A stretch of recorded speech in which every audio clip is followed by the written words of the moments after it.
हम आपको बता दिए थे कि एफआईआर, जीरो एफआईआर और चार्जशीट में क्या होता है। फिर हम आपको बताए थे कि फर्जी एफआईआर से कैसे बचा जाता है। देखिए, ये एफआईआर को लेकर 4 कंडीशन बनते हैं। पहला कि पुलिस स्टेशन में आपका एफआईआर ही कोई ना लिखे। दूसरा कि आप ही के नाम पे कोई फर्जी एफआईआर लिख दे, और अगर फर्जी एफआईआर लिख दिया तो आपकी अगर नौकरी लगने वाली है तो उसके क्या असर पड़ेगा। और आप ऑलरेडी नौकरी कर रहे हैं किसी सरकारी नौकरी में और आपको इधर किसी केस में नाम डाल दिया तो उसमें क्या होगा। तो इन चारों कंडीशन को समझिए। सबसे पहले समझते हैं कि पुलिस एफआईआर नहीं लिखती है तो क्या होता है। 2 तरह के केस होते हैं जिसको हम पहले समझा दिए हैं। नॉन कॉग्निजिबल मतलब ऐसे अपराध जो बहुत छोटे मोटे हैं, जैसे किसी को 1-2 तमाचा मार दिए, ये सब छोटा मोटा अपराध में आता है। और एक कॉग्निजिबल्स होता है संज्ञेय अपराध, जिसमें मार पीट, रेप, सर फाड़ दिए, हड्डी तोड़ दिए, गोली चला दी, ये सब को होता है कॉग्निजिबल ऑफेंस। तो कॉग्निजिबल ऑफेंस जो होता है उसमें संज्ञेय अपराध में नियम है कि सीआरपीसी जो सेक्शन है 154, ये कहता है कि पुलिस को मैंडेटरी है एफआईआर लिखना जरूरी है। लेकिन आप जाते हैं, आपके साथ मारपीट हुआ है, सर और फोड़ दिया है, फिर भी पुलिस आपका एफआईआर नहीं लिखती है। तो इसके लिए आप एक और रास्ता अपना सकते हैं कि पुलिस का जो सीनियर अफसर होता है, जिसे डीएसपी बोलते हैं, डिप्टी सुपरिटेंडेंट, यहाँ आप जाके कह सकते हैं कि सर ऐसा मामला है, आप रिपोर्ट लिखवा दीजिए। ये नहीं सुनते हैं तो आप एसपी को बोल सकते हैं, एसपी जरूर ही सुन लेते हैं। ये भी अगर नहीं सुने ना तो आप जाइए सीधे कोर्ट में, मजिस्ट्रेट के पास। अब मजिस्ट्रेट को पावर है कि वो या तो इनको बोलेगा एफआईआर लिखने के लिए, और नहीं तो मजिस्ट्रेट खुद एफआईआर लिख देगा अनुच्छेद 156 के तहत, वहां से एफआईआर लिख देगा और वो थाना को भेज देगा कि ये हम जो एफआईआर लिखे ना, इसको तुम अपने डायरी में उतार के जांच करो। और अगर आप यहाँ भी शांत नहीं हुए ना तो इसी मजिस्ट्रेट से कहिएगा कि ये मेरा एफआईआर आप लिख दीजिए, और वो जो पुलिस वाला एफआईआर नहीं लिखा है उसके खिलाफ भी कंप्लेन कर दीजिए।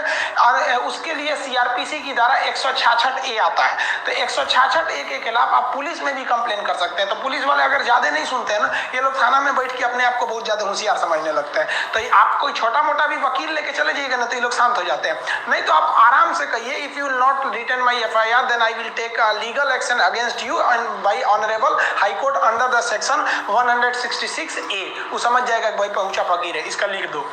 आप समझते हैं आपके ऊपर किसी ने फर्जी एफआईआर लिख दिया, तब अगर फर्जी एफआईआर लिखा गया है और संगीन अपराध में होता क्या है कि गांव में मारपीट हो गया, कहीं किसी का सर फूट गया, हाथ टूट गया, अब वो क्या करता है ना 10-20 आदमी का नाम डाल देता है।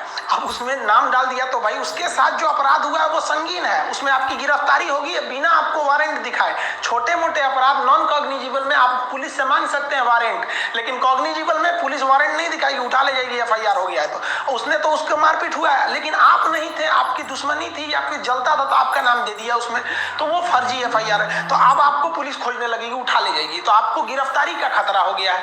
तो इसके लिए क्या कहिए, आप अपने किसी संबंधी को, पिताजी या किसी को भी आप डीएसपी ऑफिस या फिर एसपी ऑफिस में ले जाइए, वहां आप दस्तावेज दीजिए, प्रूफ दीजिए कि हाँ सर ये जिस समय घटना हुई थी वो इस समय नहीं थे। आप अगर नहीं इन्वॉल्व थे तो कोई ना कोई तो प्रूफ होगा ही आपके पास कि उस समय हम यहाँ थे। मान लीजिए आप किसी दोस्त के पास थे तो उस दोस्त को ले जाके आप अपने पिताजी के साथ या किसी दूसरे के साथ इन लोग के पास भेजिए। यही नहीं कि अपने चल जाए, साहब हम नहीं थे तो उठा के डाल देगा, सभी सब अपने में मिले रहते हैं सब।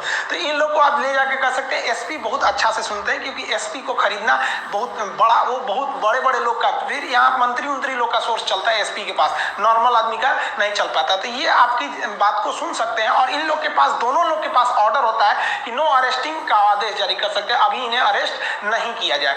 लेकिन अगर मान लिया कि ये लोग भी अगर आपकी बात नहीं सुन रहे हैं तब क्या कीजिएगा, तब आप चले जाइए एंटीसिपेटरी बेल लेने के लिए। आप अगर गिरफ्तार नहीं हुए हैं तो आप वकील को करिए तुरंत अपने डिस्ट्रिक्ट कोर्ट में एंटीसिपेटरी बेल, जिसे कहते हैं अग्रिम जमानत, ले लीजिए। हमारे ऊपर भी कई जना लोग ने फर्जी एफआईआर कर दिया, कोचिंग में पढ़ाते रहते तो उल्टा सीधा काम कर देता है। फर्जी एफआईआर लिख दिया, एफआईआर हो गया हमारे नाम पे, पुलिस आई गिरफ्तार करने के लिए। पुलिस करिए खान साहब हम आपको गिरफ्तार करेंगे, हम कहे मत करिए महाराज, हम लेके चल आते हैं एंटीसिपेटरी। तो कहा ठीक है जाइए लेते ही। तो देखिए पुलिस को भी पता है कि कौन क्राइम किया है कौन नहीं किया, खुद पुलिस बोल लेते कि आप लेते हैं यहाँ पे। तो हम गए वहाँ पे, देखिए हमारे ही फोटो है, शायद यही कपड़ा भी पहने क्या, नहीं दूसरा है, मिलता जुलता है। तो वहाँ पुलिस के वहाँ गए कोर्ट के पास, तो जज पता है, देखिए कानून अंधा होता है, जज अंधा नहीं होता है, सब समझता है। तो हमको एंटीसिपेटरी बेल दे दिए, तो हम एंटीसिपेटरी बेल लेके आ जाएंगे ना। अब पुलिस के सामने घूमते रहेंगे तो पुलिस गिरफ्तार नहीं कर सकती हमको। अब पुलिस केवल सबूत इकट्ठा करेगी, जज को दे देगी, वहां पर एंटीसिपेटरी बेल आपके पास रहना चाहिए। लेकिन क्या होगा कि आप एंटीसिपेटरी बेल भी नहीं लिए हैं, आप पुलिस डीएसपी एसपी भी आपकी बात नहीं सुने, आप कहीं घूम रहे हैं, आपको पुलिस पकड़ ले गई, अब तो डाल देगी जेल में।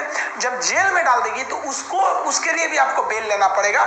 आप उसके लिए भी बेल ले सकते हैं, उसे कहते हैं रेगुलर बेल। ये थोड़ा लंबा प्रोसेस होता है, एंटीसिपेटरी आसान होता है, तुरंत मिल जाता है कि भाई साहब हम नहीं किए हैं जज साहब, हमको थोड़ा समय दे दीजिए, हम आपको हम जब तक हम अपनी बेगुनाही का सबूत आपके पास लाएंगे। तो आपको जो है ना बेल आराम से मिल जाता है। लेकिन इसके बावजूद ना आप बेल मिल जाना मतलब ये कहाँ का नियम है कि आप निर्दोष है ना, मौत आपका अभी भी है, बस बेल का मतलब कि इसे गिरफ्तार मत कीजिएगा, कोर्ट आदेश दे देती है। अब आपको साबित करना पड़ेगा कि नहीं ये फर्जी एफआईआर है। तो इसके लिए दो रास्ते, आप दोनों के बीच में कॉम्प्रोमाइज कर लीजिए कि देख भाई हमको काहे लिए फंसा रहा है, उल्टा सीधा हम नहीं थे। कभी कभी अज्ञानता में भी लोग जब किसी को मार धाड़ कर दीजिएगा तो बहुत गुस्सा में रहता है, जो मिलेगा नोच लेगा, उसको नाम डाल देता है, बाद में उसे भी एहसास होता है कि नहीं ये व्यक्ति नहीं था, तो कॉम्प्रोमाइज कर लेते हैं लोग, तो यहीं पे खत्म हो जाता है। लेकिन कॉम्प्रोमाइज नहीं करेगा ना, तब आप जाइएगा, देखिए हम लिख दिए सीआरपीसी की धारा 482, इसके तहत आप हाई कोर्ट जाइएगा। देखिए भले हम सुप्रीम कोर्ट का फोटो लगा दिए, लेकिन हाई कोर्ट जाना पड़ता है 482 के तहत। और हाई कोर्ट में आप अपने लीगल दस्तावेज दीजिएगा कि देखिए सर